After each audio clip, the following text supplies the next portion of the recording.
Hi, it's Robert Bell here at InfoComm 2019. Thanks for Ray for showing us our stuff. Robert from Pathway Connectivity. And what I want to show you in this little area here is our connection to the SixEye cloud. And this allows you to device manage from any remote location. So in this little box here, I have one of our VIA switches, an Ethernet entertainment class switch. I have a 4-port path port, which is used for installations, and a vignette clock, which can snapshot and record SACN data on the network. And we're connected through a third-party Digi router here going out to the internet.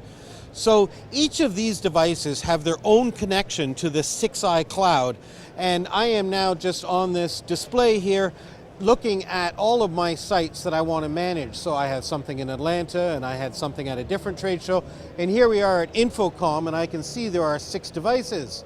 And the best thing about this is I can see they're all online and healthy. This is probably the best value added of the entire process, is just to see that things are healthy.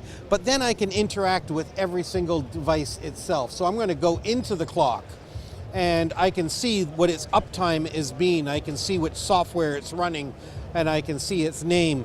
And more importantly, when I go into playback, I could look at its zones or snapshots, and I can see right now that it is the red zone that is active. Now, if say the St. Louis Blues win the Stanley Cup, maybe we want to change the outside of the building to blue.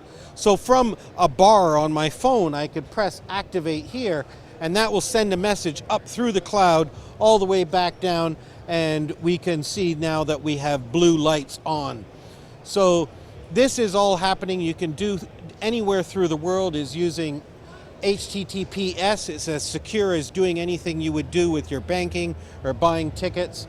And it works on our vignette software. It works with our switches, so I will go and look at our 16-port switch here, and looking at each of the ports, I can say, oh, here, plugged into port called Bob, which is port 11, is a vignette consolette. That's this thing here that controls my lights. But let's say it's sort of goofing off a bit and I'm not sure it's doing well. So what I'm going to do is I'm going to press power cycle, the PoE on that port. And if I say yes here, you will see this device dies. And it's essentially the same as me ripping it off the wall, unplugging it, plugging it back in. It comes back up online, and then it's going to behave itself. So we do the same thing with our path ports. If I go and I go back to my devices here, InfoComm, and I look at my path ports, I can look at all the different ports on the path port. And this guy here, which is plugged into the side, I can see there are 4 RDM devices. And if I unplugged one of these devices, this number would change to 3 and send me an email saying that I've lost part of my rig. So this is how you could manage Pathway devices on the SixEye cloud. So thanks a lot. Thanks for coming to InfoComm in 2019. I'm Robert from Pathway Connectivity, and you can see us at pathwayconnect.com.